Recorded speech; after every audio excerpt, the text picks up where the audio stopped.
I started at 16 in my town in the suburbs of a big city. At first, they put me to help the chef in the kitchen and clean the place and stuff.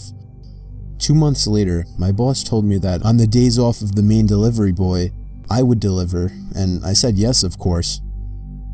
Then all of a sudden, the delivery boy quit when he came from delivering a pizza at this one house.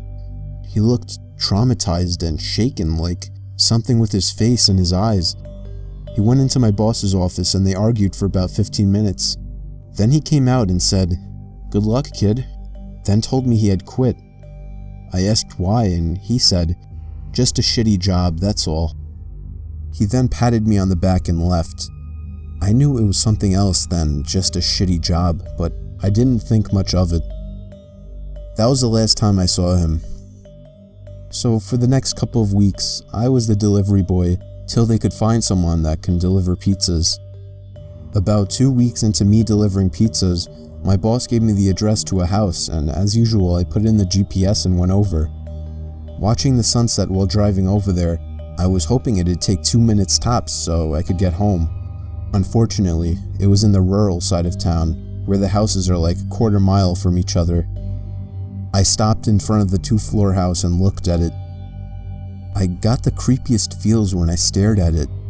Lawn not cut, with weeds, dead trees, and the old porch with no chairs or flower pots or tables, just plain. It seemed abandoned, but I got out anyways and knocked on the door. I was hoping my boss gave me the wrong address or something so I could get the hell out of there. Then the door lock started to shake and the door opened. It was an old lady, at least 70 years old or something around there, with white hair, teeth missing, and skinny, very short too, but her eyes just glaring at me. It really freaked me out. I figured if I was nice, things would turn out okay after all. "Pepperoni pizza, ma'am?" I said as friendly as I could. "Yes," she said with a hoarse voice as if she had a sore throat. "Alrighty, here you go." I handed the pizza over, but she just looked at it with no emotion and didn't take it, getting her purse. "Did you come with someone else?" I froze, then quickly looked up at her, still glaring at me. That question really frightened me. No," I said. "Where's the other one? He ran off on me last time he came." Ran off, I thought. It didn't make sense. "He quit some weeks ago," I said. Then she got her purse and started searching for money, or so I thought. She did for about a minute, the longest minute ever, and with the hands in her purse, she stopped and looked at me, not in a look of surprise or in confusion, but just like as if she was thinking really hard on something. I could tell she was holding something in her right hand inside the purse, but I couldn't see what. I really started to freak out at this point. What if it was pepper spray, or a knife, or even a gun? I mean, what could take her so long to get $10 out of her purse?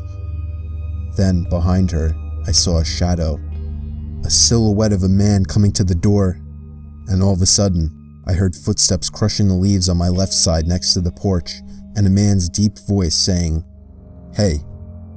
I looked over and saw a head of a middle-aged man with a look of anger peeking over the porch. This guy then started to climb the porch, and that was when I realized I had enough.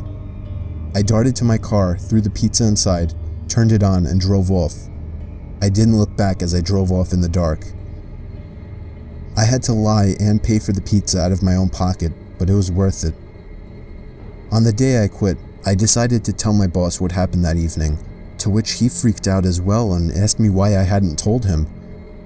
He said James told him something like he just walked out of there and didn't pay attention to her. My boss then called the cops to look into the sketchy situation, and he told me I could leave. About 2 days later, he called back, saying the cops had the house registered as foreclosed for over a year, and they found 3 people living in there when they broke in, which were 2 men and the old lady I encountered. They were arrested, and he didn't tell me anything else. I'm still traumatized, and I don't know what would have happened if I would have waited. They could have easily jumped me, but thank God I quit afterwards, and I'm still alive.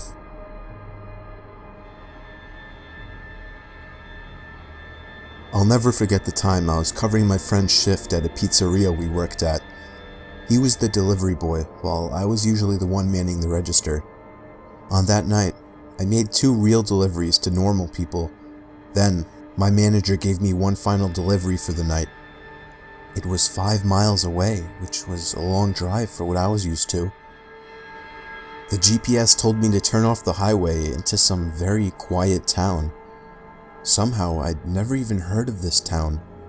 The GPS took me down some side roads that were even more dead than the main streets in this town. Half of the street lights weren't even on. I didn't like the looks of this place. I just wanted to deliver the pizza and be gone. So I arrived to the house.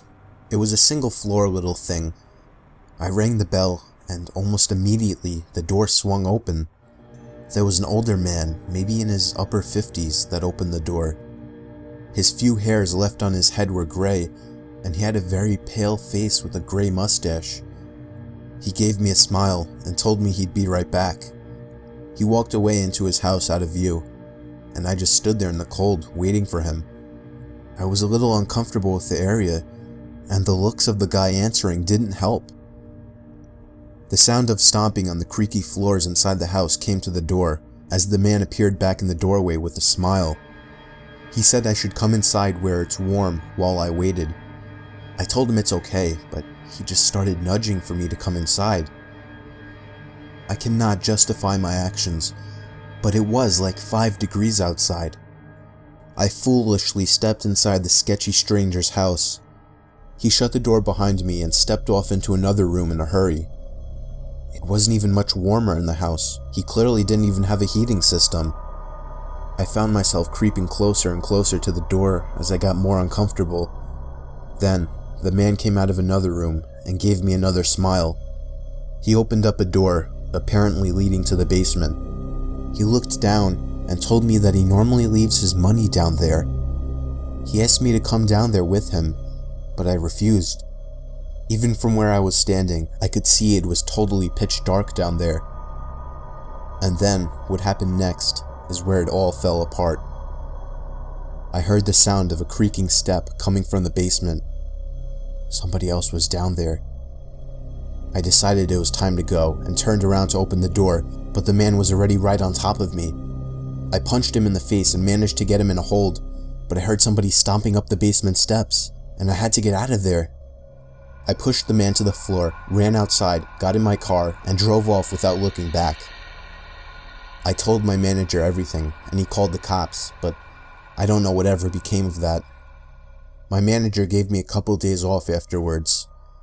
Since then, I am much wiser to the fact that you should never enter a stranger's house. I was out doing a delivery one late night. It was probably the longest drive I have ever taken for a pizza delivery. From the pizza place I worked at, it was a 20-minute drive, which isn't too crazy out where I live. Plus, they ordered 4 large pies, so I figured it was a party and I would get a much bigger tip. Navigating the dirt roads at night was always annoying though. I pulled up to the given address. It was some old, sketchy-looking building literally in the middle of a forest clearing. There were no cars parked anywhere or any lights on. I put my car in park and called my boss. I asked him to reread the address at least 3 times to make sure I typed it in right, but that checked out. I could tell he was in a really bitchy mood, and he told me to at least knock on the door and check it out. He would normally get mad if we took back 1 pie, but I was afraid of what he would do if I brought back 4.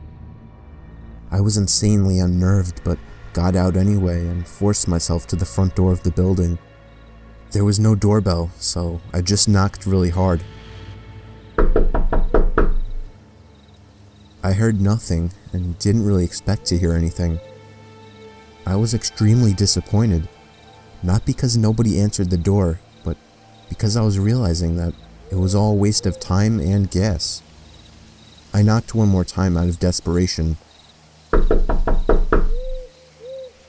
and then began to hear some kind of rustling noises from inside of the building.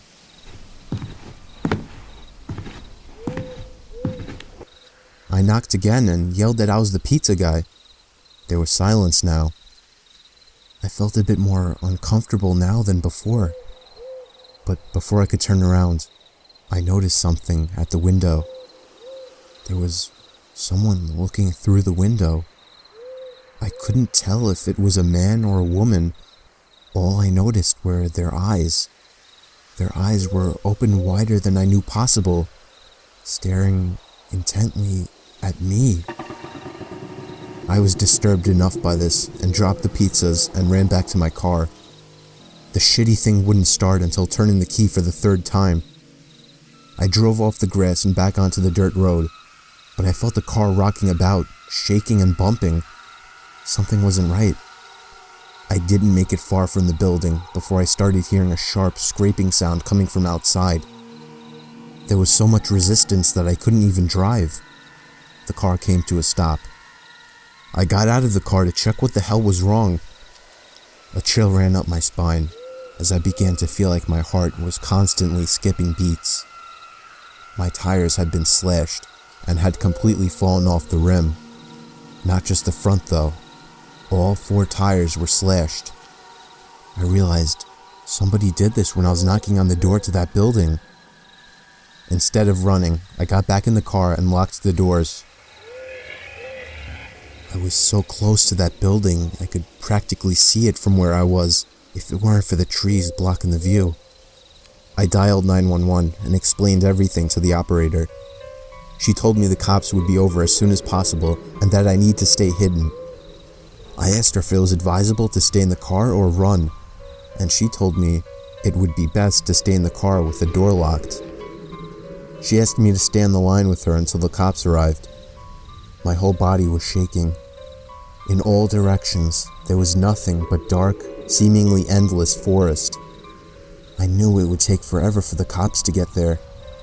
I was not comfortable with sitting in that car so close to whoever did this. The next part, though, is what utterly destroyed me.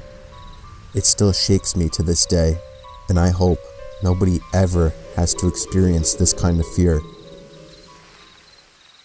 As I was scanning all the windows, making sure nobody was outside, I looked in the rearview mirror, and there was the same person I saw at that window. Eyes open wider than ever. I could see now that it was a woman, and I could ever so slightly see a smile begin to spread across her face. I opened my door and full-on sprinted into the woods, not caring how much noise I made. I ran until I was out of breath, which didn't take long, and I hid behind a giant log on the ground.